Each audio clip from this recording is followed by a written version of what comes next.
One of the big shockers when I'm counseling individuals and couples is that many times partners will stay in bad relationships. And I'll ask them time and time again, like, what held you? What kept you in place?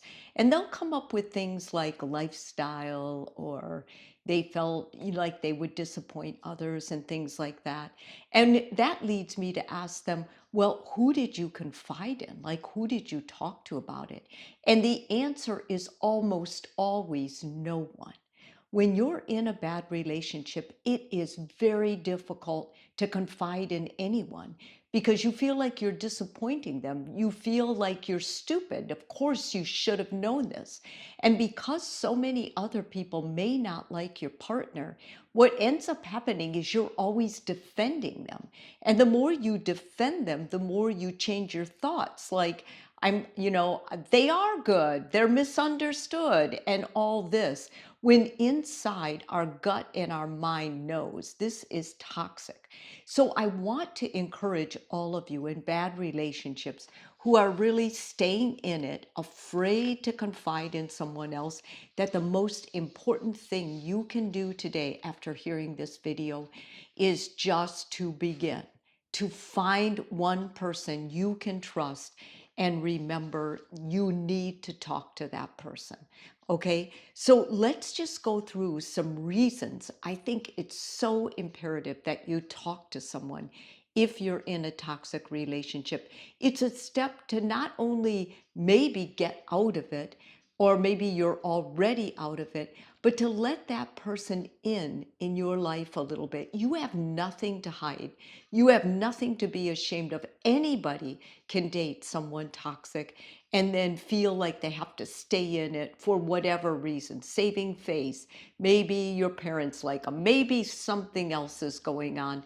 But whatever it is, your step out is to begin to talk about it. Really, freedom begins when we share the story.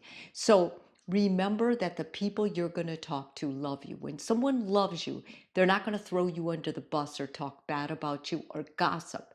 They're actually going to listen to you and try to validate your story and be grateful that you told them. Forgive yourself first. Before you can talk to someone else, you have to remind yourself you weren't stupid and it wasn't your problem. Basically, you took this person on, this person hurt you, this person was toxic. And the more you're able to align yourself with that and forgive yourself for maybe staying in it, the easier it's going to be for you to free yourself and move forward in a healthy manner. Write a letter to yourself. I know a lot of clients that this has helped them. They write a letter to themselves, encouraging themselves, reminding themselves that they are taking a big step in getting out there and talking to people about it. And because of that, that means they're brave. No coward would do what you're doing now. So as you write to yourself, encourage yourself to give yourself permission to share the story. You're not ratting out this other person. You're sharing your life in a transparent, honest way. Take time when you tell your story. Take time to actually feel it and live it. And as you feel those emotions, be sure you journal too, so it can help you get that out. Catharsis, if you will, so you don't take it back in and then act on that with a rebound person. Some people will understand your experience and some won't. Yet, no matter who you tell, there's a reason you chose that person. And maybe it's to protect them. Maybe it's to kind of level with them and say, listen, I'm a lot like you, and I just need to share this with you. Maybe some people have always looked up to you and thought you were kind of a mentor. You were so strong. Being able to share this vulnerable part is going to make them love you more. Other people really, really will accept you and understand. People who hear your story, they'll be able to relate to it in some fashion. Even if they would never have taken on this person, everyone can relate to the idea of saving face, of not wanting to disappoint others, of not wanting to cause a problem, of not wanting to squeal. So when they hear you tell your story, no matter how they come across, they will be able to relate to it. It's just you're being extra courageous in mentoring this hard part too. People may be shocked or unsure how you want them to react. Remember, people can feel like, oh my God, they still love them. Should I say what a loser they were? Should I actually express to validate them how awful they were? Or should we just say, well, I love you, and no matter what happens, I'm glad you're okay?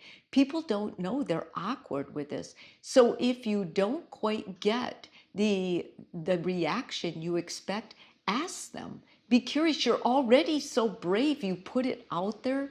Go the extra step and just say, your reaction is not what I really expected. What's going on with you, or what are you thinking? You can open up your communication even more by doing this one simple question. Ask for what you need. If the person that you're telling the story to is not giving you what you need, tell them, I think I just need your reassurance that you still love me, that you still believe in me, that you still have faith in me. And I promise you, anyone who loves you is going to give you that. They're going to give you that as you're telling the story. No one, unless they're toxic themselves, is going to diss your story or tell you you're the problem. And lastly, I want to remind you, because we are all teachers of each other, mentor that for them and ask others when you're telling them, listen, it took me a lot to tell you this, to confide in you. If there's ever anything you need from me, please feel that I'm open and I'm here for you. Remember that after you confide in people, you are going to feel better.